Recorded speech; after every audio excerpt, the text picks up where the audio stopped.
উত্তর 24 পরগনার বাগদায় হেলেঞ্চা গ্রাম পঞ্চায়েত। এখানকার মণ্ডপঘাটার বাসিন্দা 3 ভাই, রঞ্জন, হিরণময় এবং প্রশান্ত। তাদের বাবা হরষিত বিশ্বাস আগেই মারা গিয়েছেন।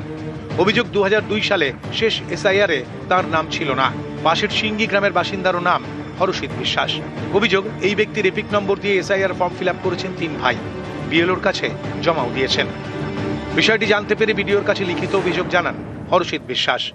ওই ভোট বানাই নিয়েছে রঞ্জন বিশ্বাস আর হিরণময় বিশ্বাস। কি আপনাকে কি দেখিয়েছে? বাবা আর আমার স্ত্রী তো মা। এটা কি আপনার ছেলে? না, কিন্তু আমি কিছু জানি না। এই ফর্ম জমা দিচ্ছে। 138 পার্টের যে ভোটার আছে তাকে বাবা সাজিয়ে তার অ্যাপ্লিকেশনে লিঙ্কেজ দিয়ে উল্লেখ করা হয়েছে। এসআইআর ফর্ম জমা করেছে। এসআইআর ফর্ম জমা করেছে।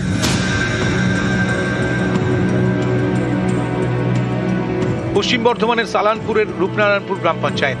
এই পঞ্চায়েতের সদস্য শুক্লা দত্ত। অভিযোগ, তাঁর নাম 2 জেলার ভোটার লিস্টে রয়েছে। একটি তো পশ্চিম বর্ধমানের রূপনারায়ণপুর, আরেকটি পূর্ব বর্ধমানের কাটোয়ায়, বাবার বাড়ির ঠিকানায়। আপনার ডবল এপিক কার্ড? হ্যাঁ, শুনছি। আমি জানতাম না যে আমার ভোটার কার্ড ওখানে বন্ধ হয়নি। আমি জানি বন্ধ হয়ে গেছে। এবার আমার কোনো সমস্যা হয়নি, যেহেতু আমি এখানে এসে গেছি, এখানে ভোটার কার্ড করেছি। এখন আমি যখন জানতে পারছি, আমি তো এখানে এসআইআর ফর্ম জমা করেছি, অধিকার নিশ্চয়ই হবে না, মানে একটা বাতিল করে। হ্যাঁ। নিউজ 18 বাংলা।